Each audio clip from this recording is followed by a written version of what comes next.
everybody, and welcome back to ENW Farms.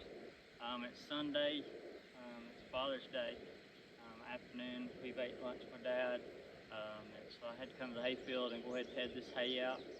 This is the hay that we cut on Friday night. Honestly, we could have came in here, raked this hay, and within a couple hours we could have baled this hay today. But I'm going to go ahead and ted up the round bale hay. I may not ted the hay that's going into square bales for mulch hay because it's going to be dry enough. It'll go through the baler without any issues. And what I'll do is I'll rake that hay early in the morning, let it lay until that afternoon, and then I'll start baling whenever I got the crews lined up to come in and pick hay up or haul hay out. So we're going to fluff about half of what we got on the ground today. Using the D17. This is D17 diesel. You've seen it in all the hay fluffing videos. This is doing pretty much its only job for the summertime. We may rake with it some later on in the summer, but right now this is fluffing. And then we got a small 4-basket fluffer. This is a 12-footer. Like I said, I got a 17-footer, and I just sold my 26-footer yesterday. It had some issues. It was out of time. And so I just, instead of fixing it, it was depreciated off on taxes. And if you farm, you know exactly what I'm talking about when it comes to appreciation or depreciation on equipment and on taxes, why we do what we do in order to get tax write-offs. So with the money I was going to have to spend, more than likely, worst case scenario on the machine, it was going to make a big down payment on a brand new machine.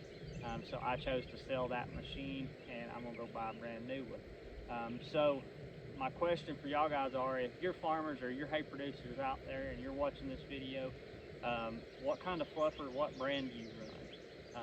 Right now, my two brands that I am looking at is Vermeer and Krone, and they have to be at least 25 foot.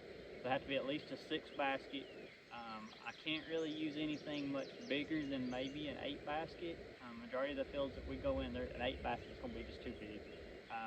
But we're cutting 14 foot, so I would like to cover as close to 28 foot as I could, so I could go 2-to-1 on my rounds around the field to speed the process up. So if you run one or the other of those two brands, Krone or Vermeer, leave us a comment. Tell us how you like it. Tell us how it does on your product, on your hay.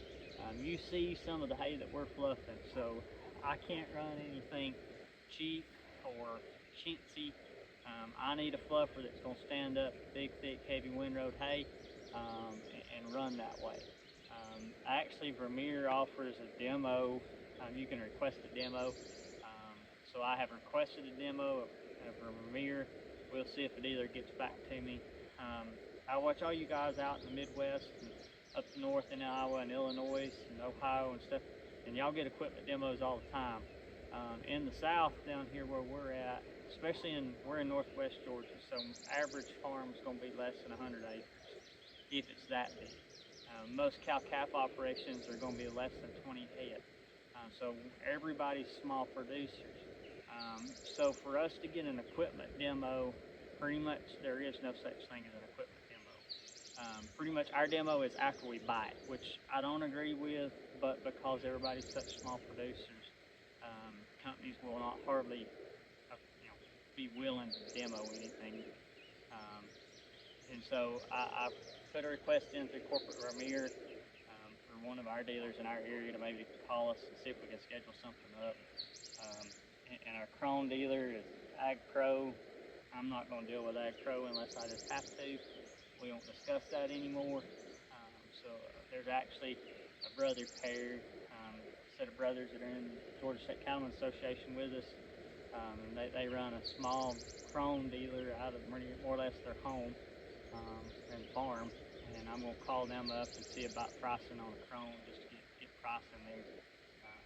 But I'm anxious to see the two. Hopefully may get a chance to run at least one of the two. Maybe they've got some hay on the ground at their farm we can run a Krone in one day. But that's kind of where we're at.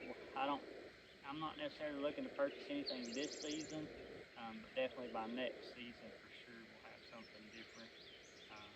But that's what we're into today, so let's jump back on the tractor and try to get this hay fluffed out. Humidity is coming up. There's a good chance, a small chance of pop-up showers tonight. but this hay ought to be dry. We may try to roll some of this tomorrow night, may try to roll some tomorrow. I'm planning on taking the day off from work on Tuesday and Wednesday and Thursday this week, and then get all this put up. And who knows, if weather don't change up until the first of next week, it's no rain in sight for the next 7 days. I may move over and we'll get into our largest field that we cut, and go ahead and start mowing it and stagger it out over about 2 days or 3. So I'm gonna quit rambling, and then we get back to fluffing, and then we'll talk to y'all here directly.